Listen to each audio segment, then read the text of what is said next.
Good to see you guys back at the desk. Today's video is an audit of the many things that I purchased in my Japan trip and which ones I've actually used. If that's something you're looking forward to, then grab some tea or some coffee and let's get started. My desk is a little bit of a mess with all the things that, believe me, I actually use very often. I'll start with the smaller items. Stationery, I will save for the latter half of this video. For now, I'll tackle what's on the left side first, just so that we can make some more room. Let's start with this, something I picked up from Takashimaya in Kyoto. It's a calendar. This sits at my desk, and it's a lovely little calendar. I saw a lot of these on Instagram before I left, and they had one of flowers, one of animals, one of parks and cities. And of course, I picked up the travel-themed one. It's this adorable baggage situation, and then it flips out the months, with each month featuring a different city. So that's January, February, March, April, May, June, and now July. July has the Sydney Opera House. It also comes with stickers that as each month passes, you can attach them to your luggage, so to speak. This is an adorable memento of my trip that's actually functional for the rest of 2026. It's also so pretty that I don't know what I'm gonna do with it beyond 2026. Maybe I can even junk journal with them.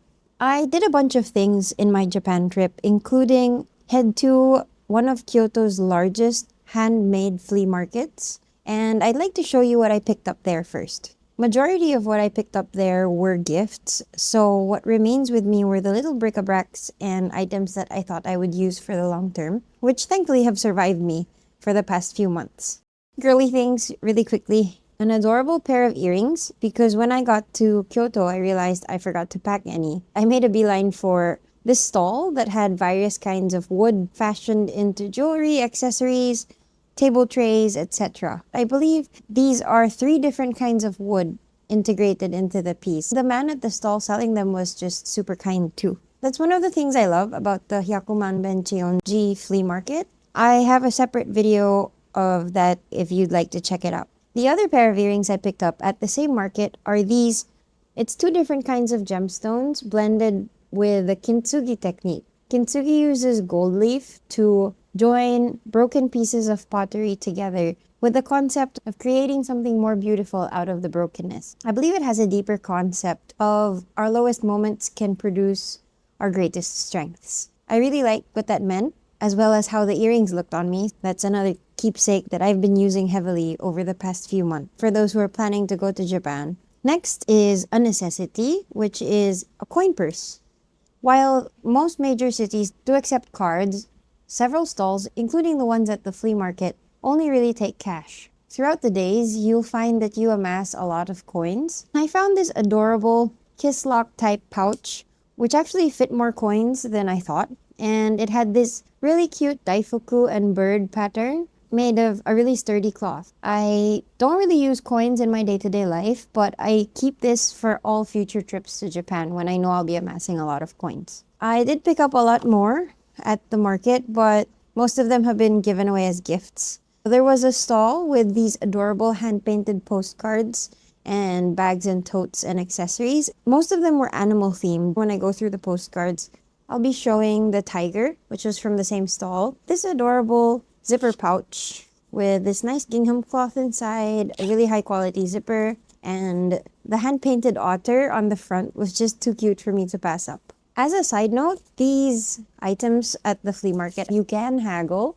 to some degree, but it's also recommended to have a decent grasp of the Japanese language to do so, because most of them don't speak English, or have your Google Translate app ready. The next item is something I picked up in Kurashiki. Apart from Kurashiki being a great place to pick up canvas and leather goods, they also had a lot of really great incense stores. This is an orange scented one that I absolutely loved. I like that the incense stores that I visited have tester samples displayed so that you can actually assess the scent that you like without opening a new box. I got a large pack of this one and I'm almost through it. I also have this one, which is a bunch of different scents as well as the simple plate and holder. Most of these boxes are actually empty. I think I have about 2 or 3 left. This was a nice little keepsake and It's something that helps ground my practice every time I start journaling or pull out my notebooks for the morning or the evening. Let me show you. My little bird incense holder is definitely well used. I use this practically every day and it sits right here at the top of my desk. Next is this coaster, which I picked up from Nishiki Market. It's made in the traditional tatami way and it smells absolutely fresh even after all these months. They use kimono cloth to seal off the edges, so it makes a nice coaster or display platform for something on your table. The tatami doesn't show the watermarks of whatever I've been drinking. I got a few others to hold some bonsai plants, which I gifted to my parents, so I don't have them here, but they have so many designs. If you happen to be in Nishiki Market, that's a great little stall to pass by. I'll leave a link down in the description for all the shops that I'm mentioning. Okay, next are the chawan. So I talked about this in my video that showcased the Hyakumanben flea market. And this is another hand-painted piece. I really love this. It's this gorgeous indigo blue. It's very sturdy. And I appreciate how well the obasan wrapped it to make sure that it wouldn't crack in my baggage. And it arrived home safely. This is one of my most well-used chawan. I only have two main chawan or matcha bowls. This one, which I picked up from the flea market, and this one, which is oribe yaki or oribe potteryware, that I picked up from my all-time favorite matcha and tea shop in Kyoto called Horaido. If you're interested in passing by or checking out their website, I'll leave links in the description as well. I was drawn to this gorgeous green glaze. It looked like matcha was dripping down the sides, and it's something that would actually happen to me when I'm drinking matcha because I'm a bit clumsy that way. As I was purchasing it, I was lucky enough that it was a quiet afternoon at the tea shop, and the current owner, Mr. Nagahiro, took the time to explain the origins of this piece to me. I really appreciated that. The excellent customer service and personal touches like those are really one of the reasons why I love that store and will always go back anytime I'm in Kyoto. I usually buy 6 to 10 tins of matcha from them. They're always quite reasonable. My favorite matcha from them is this Miyako no Shiro and the Yomogashima, which is a different variety. This is one of the few that I have left. I think I'm down to about 3. Alternatively, they also offer worldwide shipping on their matcha, so maybe when shipping costs normalize a bit, I'll consider going that route. The last thing I picked up, which was also from the flea market, is this gorgeous katachi chawan, which is a chawan with a lip. You can use it to pour. I picked this up because its design was just so appealing to me. This cityscape with the playful moons and stars reminded me of the city of Onomichi, which I first glimpsed at the end of the epic Shimanami Kaido bike ride I did. There was some nostalgia factor to picking this up. One of the beautiful things about flea markets in Kyoto, especially in the place that invented matcha, you will find gorgeous potteryware all over the place. I do recommend to avoid the touristy places because the hole in the walls or the smaller stalls along the side roads will actually find you better pieces that are more unique at a reasonable price point. That's my little matcha related selection. Let me put my chawan safely to the side. And we are now making good room for our stationery. One last thing that I'd like to show from the Hyakumanben flea market is this adorable piece. It's the miniature furniture stall that articles about the Hyakumanben flea market have featured so many times. When I was doing my research, I was really looking forward to finding this stall, but because there are about 400 to 450 stalls in the flea market, I was really sad because I was about to exit and I hadn't found him. And then I bumped right into him. So it was just good feelings compounded. Because I've been trying to learn Japanese and have enrolled in N5 classes, I really like this little school desk. It's with this adorable classroom, traditional wood type flooring. You get the chair, and then he even allowed me to pick whichever books appealed to me. So I really like the chunky one as well as the slimmer ones. And the chunky one had a word I could read, so it says koremo. I plan to keep this at my desk beside the calendar just to remind me to be diligent in my studies alongside work. I stuck everything down to make sure it doesn't keep getting knocked over. The little touch that I absolutely love about this piece is this traditional Japanese backpack. So it's actually detachable. Hang on. Here. And it's the kids' backpack that you see that's so very sturdy, and I believe is also meant to protect them in case of an earthquake, in this really cute pink or coral color that just attaches to the side of the desk, swinging happily. That gives it a really nice and cozy touch. So, okay, I've hooked it back onto the desk properly, and it goes right at its place above my little drawers beside my calendar. The next thing that I want to show are these stickers that I got from... They're so freaking cute. These are from Tsuen, Japan's oldest tea house. First, I will stick these guys into my sticker so that it's just easier to deal with later. Everybody knows after traveling, your routine is back with a vengeance. Like, there's a work pile up for people who will have to go immediately back into the office like I do. And what I'd like to do is to make it easy and fun for myself to document and complete my travel journals. This really helps. Later that day,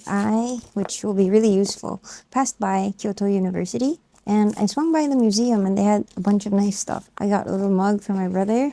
What really caught my eye was this folder. I was interested in looking at the installations, but they had this in the gift shop and I figured it would be really useful to do this. But they actually wrapped this in a nice envelope, which I ended up using on the trip itself. I didn't have to open it up until now. It's still quite useful now. And they also had this really cute cloth thing that I wanted to hang on my lamp in my room. Oh man, did I not get the map?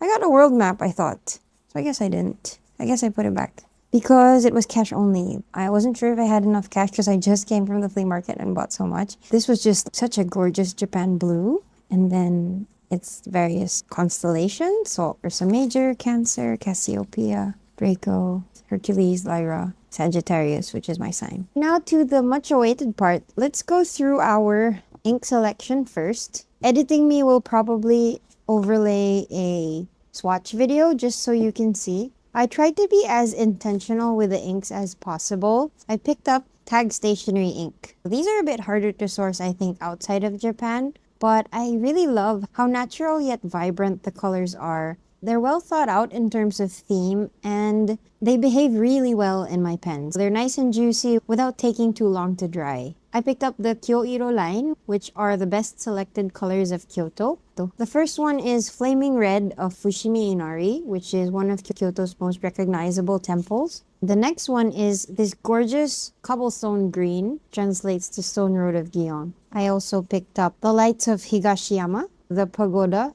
and the moon silhouette are pictured right there. If you've been to Kyoto, then you understand the selection of these colors quite well, and they provide a very visceral visual of the city. Even Higashiyama, it dries browner than I thought it would, which is very nice. Then I also swung by Kobe during my trip. I picked up Kobe's city-themed inks as well. It's called Nunobiki Emerald, which is this gorgeous teal bluish green and very vibrant. This is called Goryo Celadon Green. I really love how unique this particular green is. It's quite soft, so it's not entirely legible in finer pens, but I really love it for sketching, drawing, and large swatches. I also picked up some cartridges, so I have my favorite Pilot Iroshizuku Konpeki, which I use to fill up my Pilot Kakuno, which I don't have on hand. Pilot Iroshizuku line, my three favorites, I restocked. Damabudo for that gorgeous, very unique, almost fuchsia magenta that sheens beautifully to me.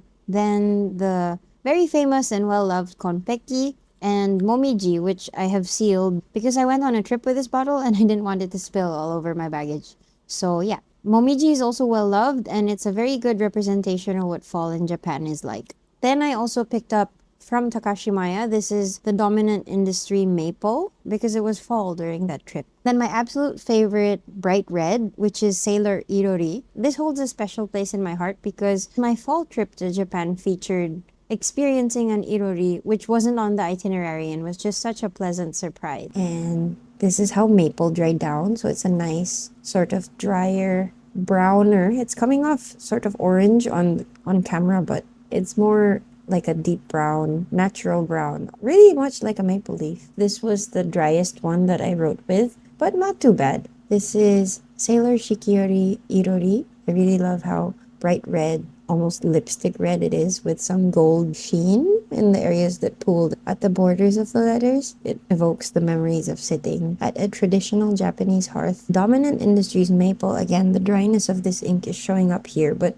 it kind of works to its favor because it does remind you of a dried up maple leaf. This particular ink is meant to evoke the same warmth and visual of hot coals that glow golden. So I really love seeing it in my TWSBI, sloshing around in there. As you can see, this is one of my most well-used inks. We're down to the last ink, which I did feature a swatch of as a sneak peek in my best stationery shops in Kyoto video, which is Lady Emerald. This is from the brand called Guitar Teranishi, I believe. And this is also a very well-behaved sheener. It has an almost red or magenta sheen for me. This is relatively still full because for some reason, despite green being one of my favorite colors, I don't have a pen that suits the green ink as well. I'm really saving the notebooks for last because I'll have a lot of thoughts about these items. They are my most well-used stationery pieces and each of them has a different use. Before I start talking through those, let's revisit my favorite stationery bag, the Superior Labor Tote in tweed. The leather has patinaed quite nicely, the brass as well. So right now, this has been housing my journal accessories. Like, I don't typically keep the stamps in here like that, but it does hold my painting sketchbook and some postcards that I intend to use up and also showcase right now. The postcards that I've actually written in and sent out or stuck into my journals aren't here, but I will show you good examples of the ones that I have left. This is something I picked up that has been well used, not just on trips, but for quarterly journaling and just taking my mind and my eyes off screens. This is the Zig Kuretake portable paint set with the Gansai Tambi paints. This even, pops out like that. So if you want to rearrange the paint pots, you can do so easily. And then once it's locked in, it's absolutely locked in. The mixing palette area is also really easy to clean. I would describe them as a mix of watercolor and gouache. So you can build up a really nice opacity. They mix very well, but you can also get the wonderful translucence of watercolor. This kit came with this water brush as well as this mangaka pen, but I don't keep this pen with it because it's not waterproof. It's a water-based pigment, so whenever I paint over it, it runs. I have a different Sakura Micron and a Unipin that I use. A brush that I picked up locally in the Philippines. It has a flat brush on one side. I believe this is a 1/4 inch flat brush and a detail brush on the other, and it's really high quality. And I like that it travels really well too. So that's the other tool that I have in my little paint set. And then finally I have the Sakura white ink jelly roll that I use to finish off my pieces with my short little pieces with highlights. One final note about this is that it travels super well even on airplanes because the inks fully dry down to a solid. So if you have any issues with very strict airlines, they will not confiscate this item. So, yep. Before we move on to stamps, just really quickly, I have my Kurashiki washi tape. I don't use washi tape all that much, so admittedly, I limited my purchases of washi tape to begin with. I think this is the only washi tape that I picked up despite being in Kurashiki where washi tape was invented. Then I want to showcase the postcards I have left. So some of these are from the flea market. This one, the lady took a while to remember what the English translation of the flower was, but when she did, she kindly wrote it out for me, Boronia, there. And then I also picked this one up from Kyoto, one of the oldest stores in Japan. It's along Teramachi Street, which used to be a temple town, and they initially began as a pharmacy and then transitioned to become the foremost supplier of calligraphy and incense supplies for the surrounding temples. And even when the surrounding temples died down, they remained as a popular shop. If you want authentic and gorgeous pieces that you can take back home, give as gifts, that are affordable in nature as well. Their postcard section here and even their incense is absolutely wonderful. This one is a design of the Fushimi Inari Shrine, which I mentioned is one of Kyoto's most recognizable earlier. I have a bunch of other postcards which I just found hilarious, like this cat being abducted by aliens, a crane in the rain, 2 people on horses, which I thought was really nice because it was the year of the fire horse incoming. This one that reminded me of my twin baby nephews, 2 cats, I think, skiing and sledding. More birds. These were a limited pop-up in the Matcha station. They had a bunch of postcard sets for the key festivals and temples in Kyoto. So they had Kiyomizu-dera, Ginkakuji, the Golden Pavilion, and a bunch of other festivals. I did not buy washi tape, but in an effort to use up the washi tape I did have, I bought this, which is a washi tape dispenser. Oh, I finished that one. Why I don't really use washi tape all that much is because of how fiddly and how uneven I tend to tear the tape. So this one allows you to load up the tape in here, and then when you do this, it pushes it out, and there's like this very fine perforated blade here that will help you make a very even tear. I'll probably be loading this kurashiki next. And then now we get to the deco rush and stamps, and once we're through that, we get on to the notebooks. Oh, one more thing that I got from Kyoto, this ceramic bamboo pen rest. I just love how simple the design was and how gorgeously glazed it was as well. And it just sits right here on my desk. In fact, it can be an ornamental and decorative piece as well as a functional one. I love things that can multitask. I was very well behaved. I limited myself to 2 deco rushes with designs that I was very likely to use. One was trees. I've actually almost finished this one. And then one with a book with notes. So just these 2 designs, very simple. I picked up the wiper correction tape, which matches the Hobonichi cream paper exactly. I got this MD paper correction tape, which I find actually is much easier to use. It's more ergonomic despite it looking very blocky. Again, it's high quality correction tape that doesn't jam or have all the other issues that other correction tape I've used happen to have. Finally, on to stamps. I only picked up 2 stamp pads. So one tiny black one, which I picked up from Tamaru, one of the oldest stamp shops in Nishiki Market, because this travels super well compared to my huge VersaFine black stamp pad. And this red shade gradient color palette, which I actually thought would not be so high quality, but the pigments are great. They don't smear. I lied. I had one more. I knew I had one more deco rush. I had the camping deco rush. Here it is. But I think I didn't pick this up on the trip. I picked this up locally in the Philippines. So yeah. Not counted, but I keep it in here anyway with the deco rush just so that all my other accessories are here. This is what I wanted to show you. The maple leaf stamp that I picked up from Tamaru. I like to do it this way just so that it picks up a good variety of the inks and then stamp it onto my notebooks. As you can see, super gorgeous. So that's stamp number 1, the maple leaves. Then I have a pair of stamps to show you because I can explain them together. The stamp on the left is a maiko, or a geisha from Kyoto, and the word yoroshiu, which is the Kansai Ben way, which when I was looking at their website, I thought was a typo, but when I looked it up, it's the Kansai Ben, or Kansai dialect, way of saying yoroshiku, which is like, please take care of me, I am in your care. Something that is typically said for maybe new classmates or new colleagues, and you hope to be on good terms with them. And then the one on the right is something that says yaruwayo, which is like, let's go get it. Also part of the Kansai Ben dialect. So these 2 go together for me,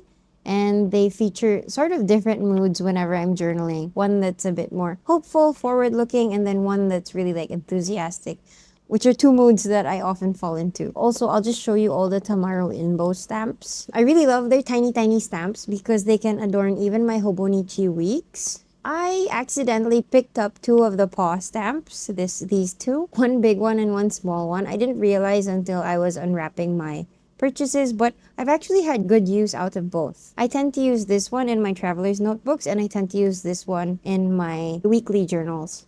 Then I have this tiny kotatsu, which is a Japanese appliance that they bring out during winter with a low table and a warmer. And then an idea bulb, because I tend to really bring out pen and paper once my brain gets going with ideas. Then lastly, a memento of my wonderful doggy who passed away earlier this year. He's a husky, and this really cute, I don't know if this was intended to be a husky or a Shiba, but for me, it could pass well enough for my beloved dog. So yeah, this was a must get. We're almost to the end of the bag. I just have 2 more. So one is from Traveler's Notebook. It's the train ticket stamp. I can't quite recall if I picked this up in Traveler's Factory Kyoto or not. I don't think so. I think I picked this up somewhere else. I can't quite remember where though. But yeah, it goes with the rest of my stamps. This is the Shachihata monthly stamp, which you can disassemble and reassemble in various configurations. So I have it in the typical block layout, but sometimes I do like a vertical timeline or even horizontal timeline, which you can readily do. It's very, very useful, I find. The stamps are clear despite being so tiny. That's my selection of stamps. And yeah, there's nothing else in the kurashiki bag, which is holding up well. Even without anything inside it earlier, you saw that it could stand upright. So I really love the sturdy canvas of that. So let's put all of these back inside. Before the notebooks, here's the tiny tiger. So this matches the otter that I picked up from the flea market, the hand-painted goods. Yeah, motto, which I think means more.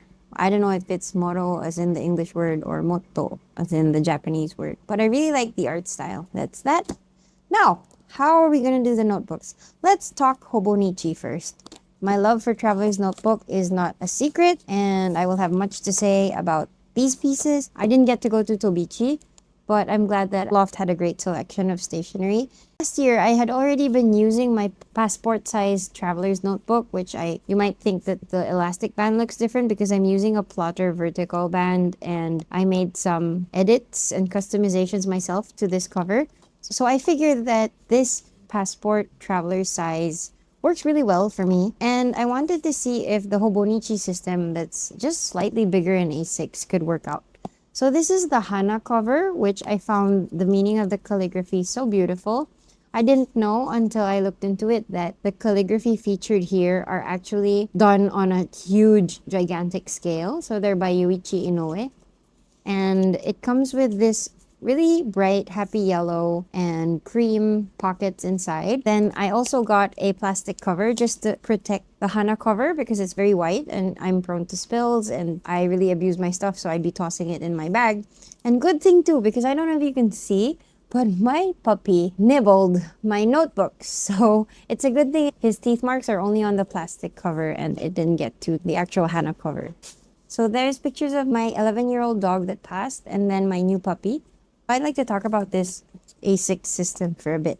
The Avec has two books. So the first one is January to June, and then the second one is July to December, with the thought process that at least you can sort of reset mid-year. Last year's planner, where I do memory keeping in a vertical weekly, I was really consistent from January to June, and then I sort of needed a refresh. So I figured that this Avec system would work really well, right? But the thing about me is that daily pages just don't work for me because I don't know when I'm gonna need to pull out a notebook, and blank pages kind of stress me out a bit.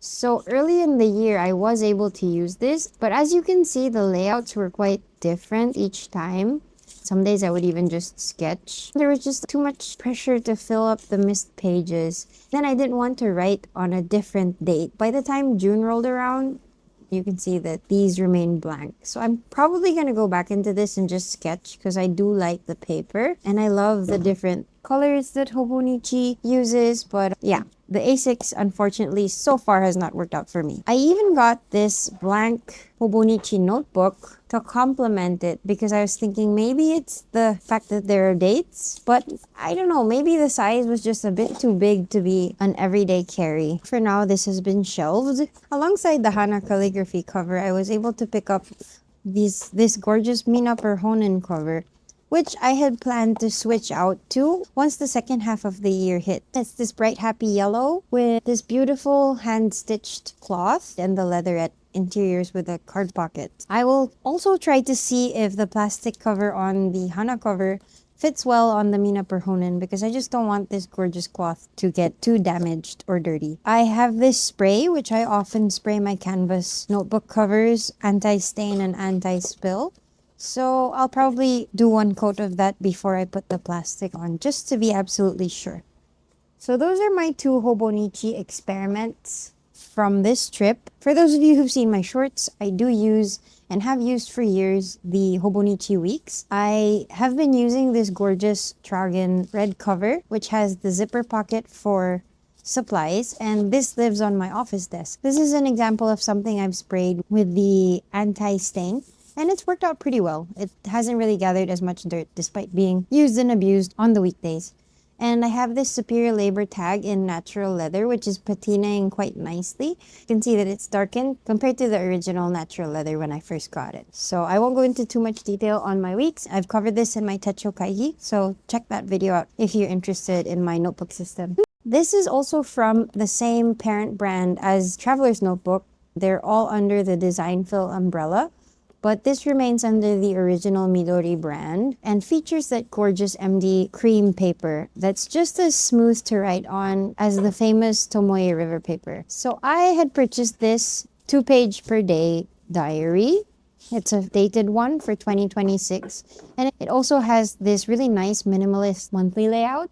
And I'm intending this to be for my Bible rewrite project.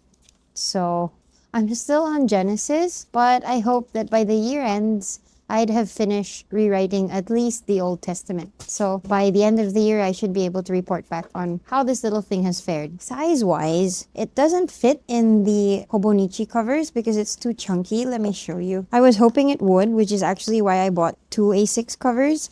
And then I eventually just decided because yeah, that's how it would close. It's just too chunky and the original leatherette cover will just peek out this way. For now, I'm pretty happy with the texture. This little leatherette cover that the Hibino comes with and that gorgeous gold leaf embossing. The embossing is really quite deep. I don't know if it shows up on camera. And it's one of the things I really like about Midori as a brand. It's quite minimalist and very calming. Even the color choice of this cover, this gorgeous grayish, if you were to use this as your memory keeper or daily journal, it would look absolutely gorgeous sitting on a shelf, one for each year. So yeah, I will probably explore different uses for this in the years to come. Finally, we can talk about my faves. If you're looking for detailed inserts and such, I have other videos on that, but this is primarily a review of what has been used well. So the first of which are these Traveler's Company brand binders. They come in a really sturdy craft cover, sturdy enough to survive my puppy and his chewing phase. This houses my Traveler's Factory passport inserts. Even the limited edition ones like this Kurashiki one. This is a Krena paper. I believe this is a knockoff brand, but the spark paper that they describe is very much like Tomoe River Bashuan, Chinese version of the Tomoe River paper. So fountain pen friendly and really lightweight. This is the monthly insert. So I'm probably going to revert from my everyday carry back to this Traveler's Notebook passport just because it worked so well as a jot down whenever I'm out instead of staring at my phone, plus monthly schedule plus errands. This is a blank monthly insert rather than the 2026 one, which is nice because I can use it even into next year. It has some year at a glance pages, 6 months and then 6 months. And a bunch of blank pages at the end as well. It also has this really interesting world map, so I'm not sure what I'm going to use this for just yet, but it's nice to see it there. One of my favorite purchases from this trip, which has also gotten a lot of use, my Traveler's Factory colored pencils for ants is how I like to describe it. So this, as well as my paint set, are usually what accompany me when I'm out and about and trying to practice sketching or painting or just doing something other than staring at my phone. And then, yeah, so the binder has housed the inserts quite well. And then the other binder, my regular size Traveler's Notebook brand binder, I have stamped this gratuitously, as you can see, and put a bunch of stickers as well. I keep my most beloved inserts here. This is the letterpress insert that came with my Yudo notebook. It has a fold out which describes the concept of Yudo. It's related to hot springs and the habit of bathing. It's intended to house all the thoughts you would have after you emerge from the bath, which is usually when our most creative or insightful thoughts come up, right? Then I have a regular MD cream paper, a special Tokyo insert, which matches my Tokyo limited edition from, I believe it's 2024. Then I have the Kurashiki regular size, which I haven't used yet, and the Ace Hotel, which I picked up in Traveler's Factory Kyoto, as well as this turquoise one, which will probably house my fourth quarter insert. So when I close out the third quarter later this year, I'll be pulling out that beautiful turquoise to complement what I currently have. I do have this plastic binder, which is a knockoff binder. It's not the original Traveler's Factory one, but it's much more affordable, and I use it for archiving. So I have one for 2024, my quarterly inserts from then, 2025, and this houses my 2026. Because it's so eventful and my quarterly inserts are where I stick ephemera and junk journal, they do get quite chunky. So I'm looking forward to closing out the second quarter and putting it beside this one. First quarter was the yellow Traveler's Notebook insert, and then I have pink, and then maybe the black one or the turquoise one for the rest of the year. Yeah, then I have a bunch of other inserts.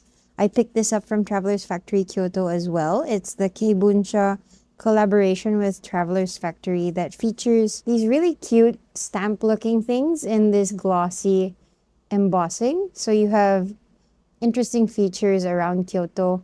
I really like that it includes a bicycle because the cycle tour and this little journal here, even the pouch, reminds me of all the things that I really did on my trip. So it feels like an insert that's very personal, despite it being mass-produced. So yeah, inside is just the blank white paper. But I find that the paper here is of a thicker GSM. I don't know if that's just me. I'm not yet sure what I'll use this for, if I'll actually use it for stamps. I'm keeping it in this binder until I can figure that out. And then my usual lightweight paper, which I love to use for prayer inserts or journaling. So yeah, I have this plastic type binder, and then I have the OG. I won't go through a deep dive of the Traveler's Notebook system here.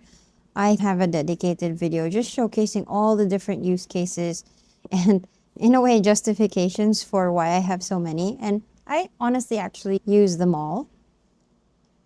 I don't purchase a new Traveler's Notebook unless I have a tried and true use case for it. The Traveler's Notebook will for sure get used because I just love the gorgeous patina that this develops. And I feel like the DNA of the brand is something that's meant to grow with you and be used by you, hence all the customization options that it offers. I also love how the community is so well established because Traveler's Factory and Traveler's Company have been doing this, I believe, the longest. The modular system that they have is from the early 2000s, whereas other companies that I often see on social media are relatively recent. So it's nice to see all the different use cases that the community features when they talk about their notebooks. This is the last thing that I picked up that was Traveler's Company related. I did not pick the Yudo up in Japan. I got this limited edition cover well before, when I first started getting into the hobby.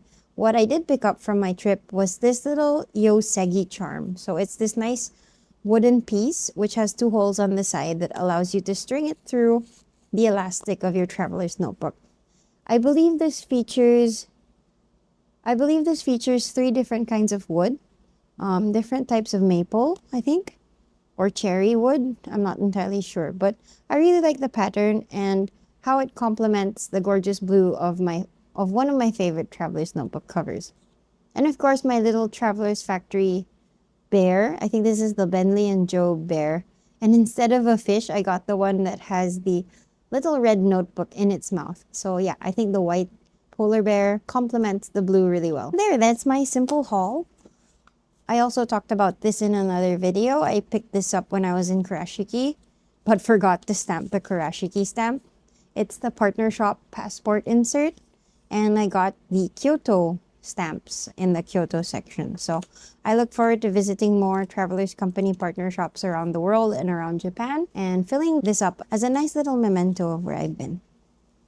Thanks for keeping me company as I went through the purchases that I have loved and used over the past few months. And I hope that this kind of whole video helps you plan your purchases deliberately so that you come home with different things you enjoy. And with that, I'll see you on the next video. Bye!